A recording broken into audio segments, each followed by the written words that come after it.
শুভ সকাল আমার প্রিয় বন্ধুরা, আশা করছি তোমরা যে যেখানে আছো সকলে ভালো আছো এবং সুস্থ আছো।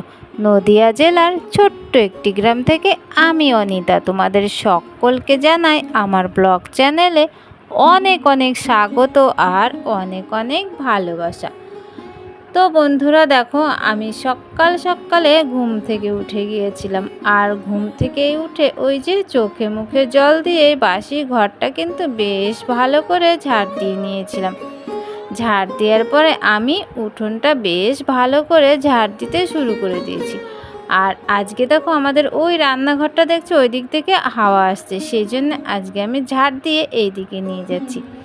আর তার আগে দেখলে না, ওই যে একজন হচ্ছে মাথায় করে কি নিয়ে যাচ্ছিল, কি বলো তো, ওই পাশের বাড়ি বৌদিদের বাড়ি থেকে গোবর নিয়ে যাচ্ছিল। আর আমাদের পাড়ায় তেমন তো কেউ অত গরু পোষে না, ওই দুই একজনা পোষে, তাই ল্যাপা পোষার জন্য কিন্তু তাদের বাড়ি যেতে হয় গোবর আনতে। সবার বাড়ি তো আর গরু নেই। উঠোনের ওই দিক থেকে ঝাড় দিয়ে দেখো কলপাড়ের এই গলিটার দিকে চলে এসেছি, আর এখান দিয়ে ঝাড় দিয়ে এখন আমি চলে যাব এই দিকে।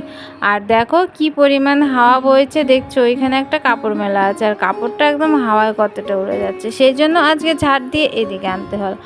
আর মা গেছে ওই পাশের বাড়ি বৌদিদের বাড়ি, গুড্ডু একটু ওইদিকে গেছিলো ওর পাপার সাথে, তাই ও খাবার খাবে, তাই ডাকতে গেল আর কি।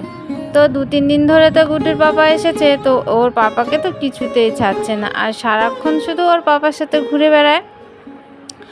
তো ওদিকে দেখো আমার উঠোনটা ঝাড় দেওয়ার পরে আমি আবার সোজা চলে এসেছি কলপাড়ে। আর কলপাড়ের এই থালা বাসনগুলো দেখছো, এগুলো না আগে একটু জল দিয়ে ভিজিয়ে রেখে গেছিলাম, নাহলে কি বলো তো, সেই যে রাতে খাওয়া দাওয়া করেছি সেই এঁঠোগুলো না এখন শুকিয়ে যায়। এখন তো গরমকাল, সেই জন্য একটু আগে আগে ভিজিয়ে রাখতে হয়, না হলে না সঙ্গে সঙ্গে হচ্ছে মাজতে গেলে একদমই উঠতে চায় না।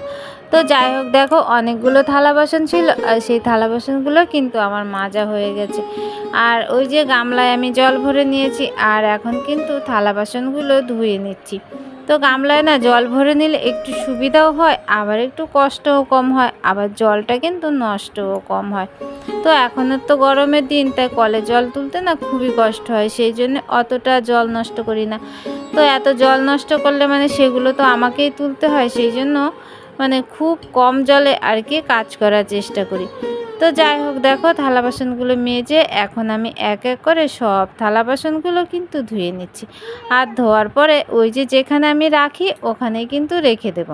থালা বাসনগুলো ধুয়ে যেই রাখতে যাব, পাশে দেখি মগটা রয়ে গেছে, তো এখন আবার সেই মগটাকে মেজে নিচ্ছি, কারণ ওটা একটু পরে এনেছিলাম তো পেছনের দিকে রেখেছিলাম, সেই জন্য ওইটাকে দেখতে পাইনি। তো যাই হোক, দেখো আমার মগটাও মাজা হয়ে গেছে, আর এইবার কিন্তু সব থালা বাসনগুলো জায়গা মতো রেখে এসেছে। জায়গা মতো রেখে এসে দেখো সোজা চলে এসেছি উনুনের পরে। আর আজকে একটু গোবর আর হচ্ছে মাটি নিয়ে এসেছি।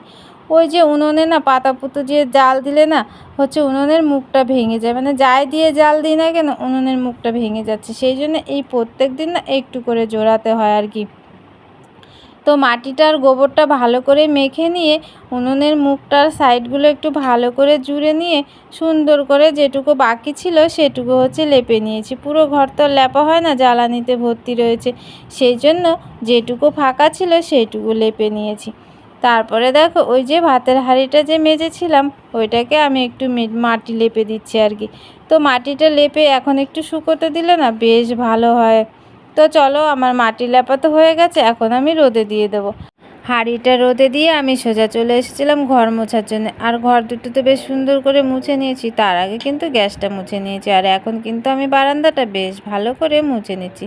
তো বারান্দাটা মোছার পরে দেখো সিঁড়িটা মুছে নিচ্ছে। আর ওই যে গুড্ডু ঘরে ছিল, ও কিন্তু দৌড় মেরে বেরিয়ে গেল। তো ওকে আমি বলছিলাম যে বারবার ঘরে ঢুকতে, আর কি বারণ করছিলাম। তো সবে মাত্র মুছেছি, তো এখনও তো ঘরটা শুকোয়নি, তো বাচ্চা মানুষ বললেও অত বোঝে না। তো যাই হোক, আমার দেখো সিঁড়িগুলো সব মোছা হয়ে গেছে, আর ওই যে সাইডে যেগুলো থাকে সেগুলো একটু মুছে নিলাম। আর ওই যে পা মোছা যে বস্তা দুটো ওইখানে রেখে দিয়েছি। আর এই সব কাজগুলো করে আমি একদম চান করে নিয়েছি। আর এত পরিমাণে গরম পড়ছিল, মানে আমি ঘেমে গেছি, আর চান না করে যেন একটুও ভালো লাগছিল না, সেই জন্য ভাবলাম চানটা করেই নিই, মানে বাসি জামা কাপড় ছাড়বো আবার চান করব, সেই জন্য একেবারেই চানটা করে নিলাম। আর দেখো শাড়িটা মেলেছি, কত হাওয়া দিচ্ছে। তো যাই হোক দেখো গুড্ডুরও কিছু জামা কাপড় ছিল আর আমারও ছিল, সেইগুলো সব কেচে ধুয়ে মেলে দিয়ে পুজোটা করে নিয়েছি। আর পুজো করার পরে দেখো সোজা চলে এসেছি রান্না করতে। তো আজকে হচ্ছে গুড্ডুর পাপা একটু মাংস এনেছিল, তাই হচ্ছে রান্না করছি আর কি। তো আলুগুলো মা সব কেটে দিয়েছিল, গোল গোল করে আলুগুলো ভাজা করে নিচ্ছি। আর মার তরকারিটা আগেই করে নিয়েছি, কারণ মা তো মাংস খায় না, সেই জন্য মায়ের তরকারিটা করে নিয়েছি। আর রান্না করতে বসে এত গরম পড়ছে, মানে কি বলবো তোমাদের, উনুনের পাশে না একদমই বসা যাচ্ছে না। মানে যতই কষ্ট হয় না, কাজগুলো কিন্তু নিজেকেই গুছিয়ে করতে হয়, মানে করার মতো তেমন কেউ নেই। আর নিজের সংসারের কাজ কে বা করবে বলো? শরীরই খারাপ হোক আর যাই করুক, মানে নিজেকেই সেগুলো মানে চেষ্টা করতে হবে আর কি করার জন্য। মানে এখন করলেও সে আমাকে করতে হবে, যদি 2 ঘন্টা পরে করি সেটা আমাকেই করতে হবে। তো যাই হোক, মানে আস্তে আস্তে আর কি কাজগুলোকে গুছিয়ে রাখি, মানে যতক্ষণ পারি, মানে শরীরে যতক্ষণ পারে আর কি। তো যাই হোক দেখো, মানে মোটামুটি রান্নাবান্না কমপ্লিট হয়ে গেল। আর মাংস তরকারিটা তো আমার হয়েও গেছে, গরম মশলাটা দিয়ে দিয়েছি। আর এখন একটু ভালো করে নাড়াচাড়া করে নিচ্ছিলাম। আর গুড্ডু কিন্তু রান্নাঘরে একটু বারবার আসছিল, বোঝোই তো বাচ্চা মানুষ, ওদের একটু ভালো মন্দ রান্না করতে দেখলে কিন্তু বারবার হচ্ছে রান্নাঘরে মায়ের কাছে আসে। তো তোমাদের সাথে গল্প করতে করতে দেখো আমার রান্নাটা হয়ে গেছে, আর আমি এখন নামিয়ে নিচ্ছি। ওই যে কড়াইয়ে যা লেগেছিল তাও কিন্তু হচ্ছে নিয়ে নিলাম। তো যাই হোক চলো আজকে কি কি রান্না করেছি তোমাদেরকে দেখাই। তো এখানে কালো জিরে ফোড়ন দিয়ে পেঁয়াজ আর রসুন দিয়ে আর কাঁচা লঙ্কা দিয়ে পাট শাক করেছি। আর এখানে মার জন্য মাছ এনেছিল, সেগুলো আলু আর ঝিঙে দিয়ে একদম পাতলা ঝোল করা হয়েছে, অল্পই করেছি কারণ হচ্ছে মা একা খাবে সেই জন্য। এখানে দেখো আমার একদম কাঁচা লঙ্কা দিয়ে হচ্ছে তরকারিটা করেছি, কারণ হচ্ছে শুকনো লঙ্কা দিয়ে আমরা করি না, মানে আমার ছোট্ট বাচ্চা খায়, তো সেই জন্য তরকারিতে একদমই শুকনো লঙ্কা দিই না। আর গুড্ডুর পাপাও পছন্দ করে না শুকনো লঙ্কা, সেই জন্য আমি যা তরকারি করি কাঁচা লঙ্কা। আর এখানে দেখো করেছি আমের চাটনি। তো যাই হোক সমস্ত রান্নাবান্না কমপ্লিট হয়ে গেছে, আর হচ্ছে মা খেয়ে নিয়েছে, আমরাও 3জনে খাওয়া দাওয়া করার পরে কিন্তু একটুও বসিনি। ওই যে তোমাদের কি বললাম, শরীরে যতই ক্লান্তি হোক না কেন কাজ তো করতেই হবে। তো থালা বাসন নিয়ে দেখো চলে এসেছি কলপারে। আর ওইদিকে একটু মানে জল দেওয়ার বাকি ছিল, আমি আর গুড্ডুর পাপা মিলে হচ্ছে একটু জলও দিয়ে দিয়েছিলাম জমিতে। সেই জন্যে কি বলছি আর কি, মানে শরীরে যতই ক্লান্তি হোক না কেন কাজ তো করতেই হবে, মানে একটু তো খারাপ লাগছে আর কি।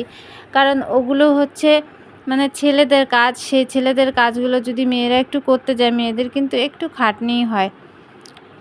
তো যাই হোক খাটনি হয়েছে যাই হয়েছে, মানে কাজটা তো কমপ্লিট করে ফেলেছি। তো থালা বাসনগুলো ধোয়ার পরে দেখো একদম চোখে মুখে না একটু জল দিয়ে নিলাম, আর জল দেওয়ার পরে না একটু ভালো লাগছিল।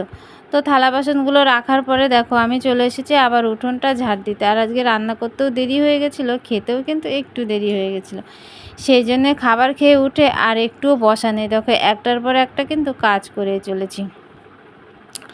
তো যাই হোক দেখো এখন আমি উঠোনটা ঝাড় দিতে শুরু করে দিয়েছি। আর ওই যে গুড্ডু ওখানে খেলা করছিল, আর ওই যে মা কিন্তু গুড্ডুর পেছন পেছন হচ্ছে ঘুরে বেড়াচ্ছে, মানে গুড্ডু কোথায় যাচ্ছে সেইগুলো হচ্ছে লক্ষ্য করছে।